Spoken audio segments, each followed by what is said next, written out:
Hi, Tina Marshall here, and you're probably wondering, what in the world am I doing? Where am I? Well, I'm in my son's room.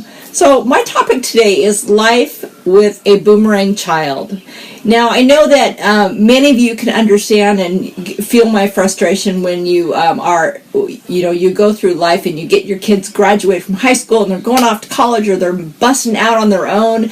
And in my case, my son, he moved to a college town with his friends. He wasn't going to school, but he moved to a college town with his friends. The deal was, that's great, you pay your own way, you can't live on my money. So he did. He moved away and got a job and had roommates and had a good time and got laid off from a seasonal job that wasn't all it was promised to be. So what do?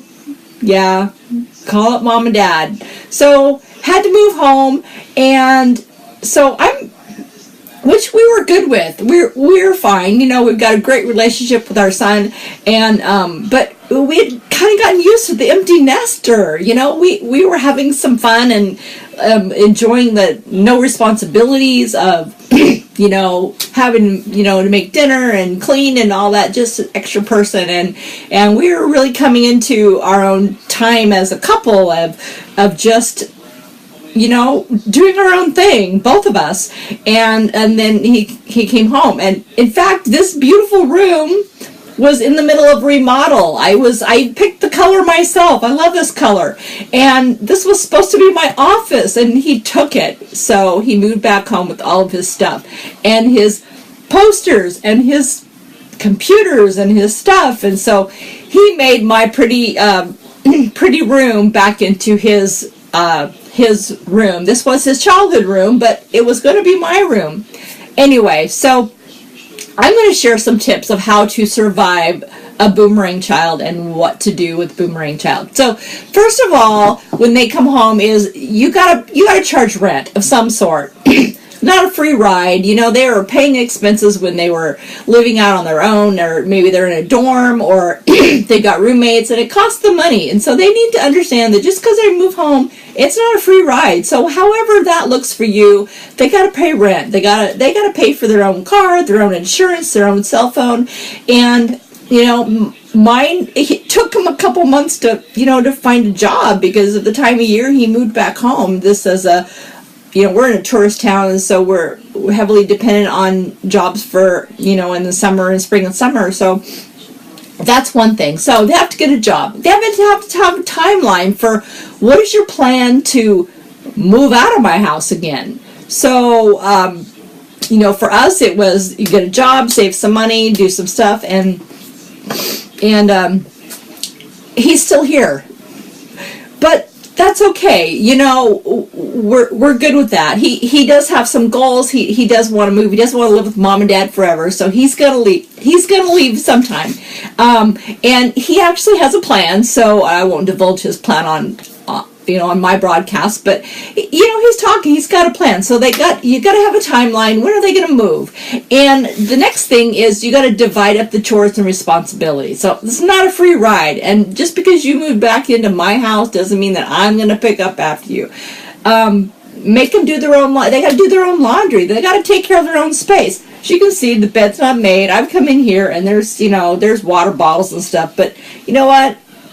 Blinders on. I'm not looking. I came into this room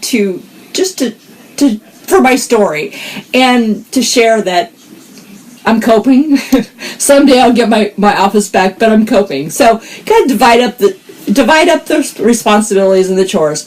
And they need help around the house. So, if you got a grocery list and you're out of some stuff and they're going to the store, then they can pick up some stuff for you. So another thing in my house is I don't make it too comfortable in the kitchen. I don't stock the whole house like I may have done when he was in high school and I was feeding him as he was a growing athlete going, all to practice, and, the type of foods that, you may have bought for your kids growing up. We changed our lifestyle, and my husband and I have a healthy, a really pretty clean eating, healthy lifestyle that we that we live. And so it was pretty simple. You want crap food, you buy it, and don't put it in my fridge, you don't put it in my cupboards, you keep it in your room. So those are our ground rules. So for the chores and responsibilities, and he's really pretty good about that. So grocery shop, if I have errands that need to be ran, I don't have time, he can do it. There's no reason why they can't help.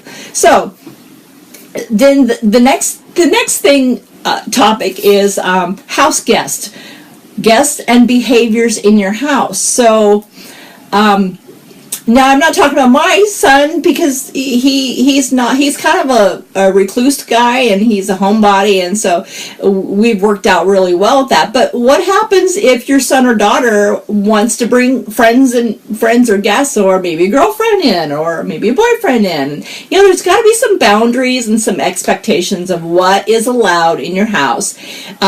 And I know they'll throw out the whole, well, I'm paying rent card. Well, that's fine, but yeah, it's still your house. They're not probably paying your whole mortgage. And then I would say that some boundaries probably have to be set when that is a topic there.